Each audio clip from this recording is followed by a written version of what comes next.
ਜਿਹਨੂੰ ਅਸੀਂ ਆਲਮੋਸਟ ਪਿਛਲੇ ਕੋਈ 4-5 ਸਾਲਾਂ ਤੋਂ ਅਸੀਂ ਸੁਣਨੇ ਪਏ ਹਾਂ, ਜਿਹਨੂੰ ਅਸੀਂ ਬੜੀ ਚੰਗੀ ਤਰ੍ਹਾਂ ਲਾਈਕ ਜਾਣਦੇ ਹਾਂ, ਜਿਸ ਜਗ੍ਹਾ ਨੂੰ, ਜਿਸ ਮੁਕਾਮ ਨੂੰ।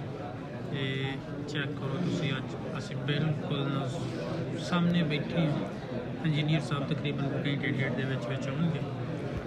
ਮੈਂ ਵਾਂ ਤੇ ਫਰਾਜ਼ ਭਾਈ ਨਾਸ਼ਤਾ ਕੀਤਾ बेहतरीन, बड़ी अच्छी किरण बेहतरीन खातर तो वास्ते हुई। चेक करो ये गोल्डन प्ले बटन ये लगे।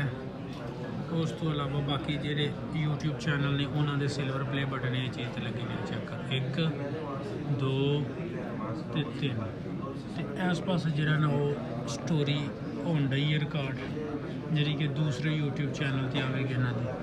उस बाद इधर लंगर का भरपूर इंतजाम है। इस पास जरा ना बहुत सारे जी पहले आके बैठे था। ये कि असी बड़ी छेती आए हैं, पर फिर भी साढ़े नालों पहला इतने बहुत सारे जी आके बैठे सन। क्यों फराज भाई 6 बजे असी घरों निकले सा, तो फिर भी साढ़े तो भी पहला इतने बहुत सारे जी आए ने। लाहौरों आए ने, शेखपुरों आए ने, कसूरों आए ने, बहुत सारे जी साढ़े नाल भाई बैठे ने, आए ने कसूर तो।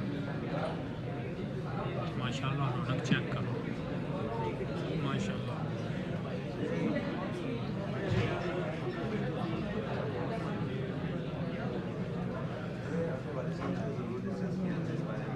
फराज भाई कैसा एक्सपीरियंस है?